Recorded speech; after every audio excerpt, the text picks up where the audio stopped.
अस्सलाम वालेकुम। आप देख रहे हैं फूड डिज़ाइन 4। खुश रहें, सदा मुस्कुराते रहें। बहुत ही मज़े की बीफ रेसिपी के साथ हाज़िर हैं। बहुत ही ग्रेवी वाला, मसाले वाला आज हम बनाएंगे। इंशाल्लाह आपको बहुत पसंद आएगा और स्टेप बाय स्टेप अगर आप फॉलो करेंगे तो बड़ी आसानी के साथ आप बहुत ही मज़े की रेसिपी बनाकर आप अपने मेहमानों को घर में बनाकर एक बहुत ही ज़बरदस्त सी रेसिपी इंजॉय कर सकते हैं और इंशाल्लाह बहुत ही मज़े की बनने वाली है। चलिए शुरू करते हैं। बिस्मिल्लाहिर्रहमानिर्रहीम। सबसे पहले मैंने ये बीफ लिया है, तकरीबन 2 किलो के करीब है। इसके अंदर मैंने ये रफली मैंने जो सारे जो मसाले हैं काटे हैं, प्याज हैं और अगर आप इनको बारीक काटना चाहें तो काट सकते हैं, क्योंकि हम इन्हें कुकर में गला रहे हैं इसलिए हम इन्हें रफली काटेंगे।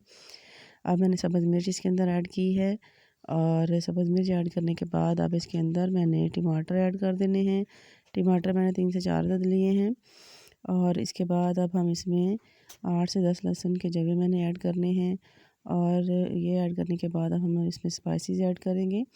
स्पाइसेस मैंने 1 चम्मच नमक ऐड किया है और आप अपने हिसाब से कम और ज़्यादा भी ले सकते हैं, क्योंकि कोई स्पाइसेस ज़्यादा यूज़ करता है, कोई कम, इसलिए आप अपनी मकदार स्पाइसेस की अपने हिसाब से रखें। अब हल्दी हाफ़ मैंने ली है चम्मच और उसके बाद 1 चम्मच भर कर मैंने लाल मिर्च का इसमें ऐड कर देना है और ये है जी दालचीनी और 1 बड़ी इलायची मैंने डाली है इसके अंदर।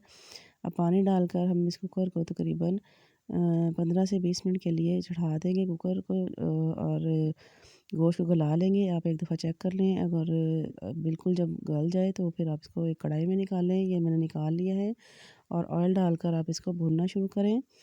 तकरीबन 1.5 कप के करीब मैंने इसमें ऑयल ऐड कर दिया है। अब हम इसको हल्की फ्लेम पर भूनेंगे। फ्लेम आपने हाई नहीं करनी, दरमियानी फ्लेम रखिएगा। आहिस्ता आहिस्ता चम्मच चलाते जाएँ आप इसको और इसको अच्छी तरह से आप इसकी भुनाई कर लें। और ये देखिए जी, इसका जो मसाला है, ये ग्रेवी अब इसमें मिक्स होना शुरू हो चुकी है और बहुत मज़े की और बहुत ही ज़बरदस्त ये रेसिपी है। आप एक दफ़ा ट्राई कीजिएगा, यकीन जाने बहुत ही मज़े का टेस्ट बनता है इसका। अब आपने इनको अच्छी तरह से, इस मसाले को आपने मैश करते जाना है ताकि ये बिल्कुल एक ग्रेवी की शक्ल इख्तियार कर जाए। अब हम इसमें अदरक का पेस्ट ऐड करेंगे। ये मैंने इसमें अदरक डाल के थोड़ी देर हम इसको भुनेंगे और इसको भुनने के बाद अब हमने ये देखें, ये तकरीबन मसाले ने ऑयल जो है छोड़ा हुआ है। अब इसके अंदर मैं थोड़ा सा दही ऐड करूँगी। दही तकरीबन 3 बड़े चम्मच हैं। इसके साथ इसका फ्लेवर, इसका टेस्ट बहुत लाजवाब का आता है।